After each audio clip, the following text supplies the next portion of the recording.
हमारे एक दर्शक हैं संगीता बख्शी जी। संगीता जी जानना चाह रही हैं क्वालिटी वॉल्स के बारे में मैम आपसे। यस। 3789 1000 शेयर हैं। कह रहे हैं कि क्या इसे एवरेज करना चाहिए और होल्ड करना चाहिए या नहीं करना चाहिए। अब इनको हो रहा है, अगर हम 38 की प्राइस मान लें, 3789 की है, तो सीधे सीधे 5 रुपये का नुकसान पर शेयर हो रहा है। 1000 जो है शेयर इन्होंने पकड़े हुए हैं। क्या सलाह रहेगी क्वालिटी को लेकर के? एवरेज करने की कोई सलाह रहेगी क्या इनकी? इस भाव पे नहीं। 30.30 रुपए के आसपास आप चाहे तो कर लीजिए।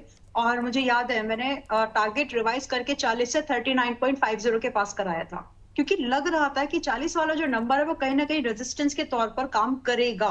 ऐसा फील आ रहा था, ऐसे प्राइस को देख के लग रहा था, नंबर भी वैसा ही था वो, कि थोड़ा वहां पे हो सकता है कि रेजिस्टेंस आ जाए। बिकॉज जिस नंबर के बारे में बहुत ज्यादा बात होती है ना, अमूमन उससे पहले लोग, ह्यूमन टेंडेंसी, उससे पहले प्रॉफिट बुकिंग आ जाती है। तो यही होता है, थोड़ा सा जितना समझोगे उतना ज्यादा अच्छा रहेगा। अभी आपका जो सवाल है कि एवरेज करे कि नहीं, 30.30 रुपए के आसपास आप एवरेज करके चलो। बट ये मान लीजिए कि आपने जो भी होराइजन इसके लिए रखा है वो 2-3 महीने से और बढ़ जाएगा, जी। बिकॉज प्राइस का ऊपर जाना, कंसोलिडेट, समय लगता है इन चीजों को।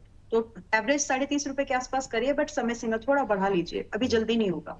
अच्छा मैम, चूंकि जो है कई जगहों पे महाराष्ट्र में और कई जगहों पे मानसून अच्छा हो गया है, तो क्या हम्म। क्वालिटी वॉल्स पे अगर नई खरीदारी के लिए जो लोग सोच रहे हैं, उन्हें करना चाहिए या अभी छोड़ देना चाहिए? रैली जो है काफ़ी आ चुकी, लोगों ने प्रॉफिट भी कमाया, अब नीचे आ रहा है, तो आपकी फ्रेश एंट्री के लिए क्या सलाह रहेगी और किस लेवल पे रहेगी?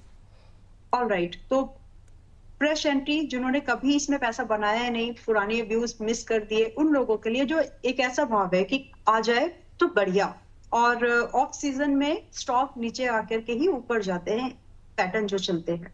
तो फिलहाल के लिए मैं ये मान के चल रही हूँ कि अगर 30 रुपए के आसपास मिल जाए तो 25 रुपए के एसएल पर वापस से 37 से 42, देन उसके बाद के भाव चेज किए जा सकते हैं।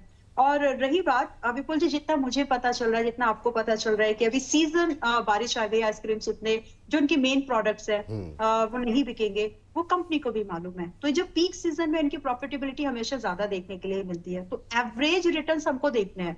तो रही बात, हाल फिलहाल इन्होंने एक इंपॉर्टेंट चीज और की है जो कि इनको स्टैंड आउट कर देगी इनके पीयर्स से मार्केट में।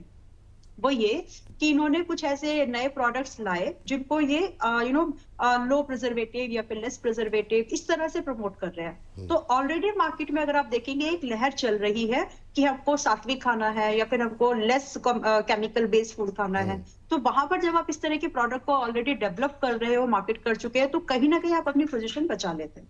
तो ठीक। इन्वेस्टमेंट की जब बात है तो करिए, बुरी बात नहीं है इसमें इन्वेस्टमेंट करना लोअर भाव पर, लेकिन 30 के आसपास। चलिए, ठीक।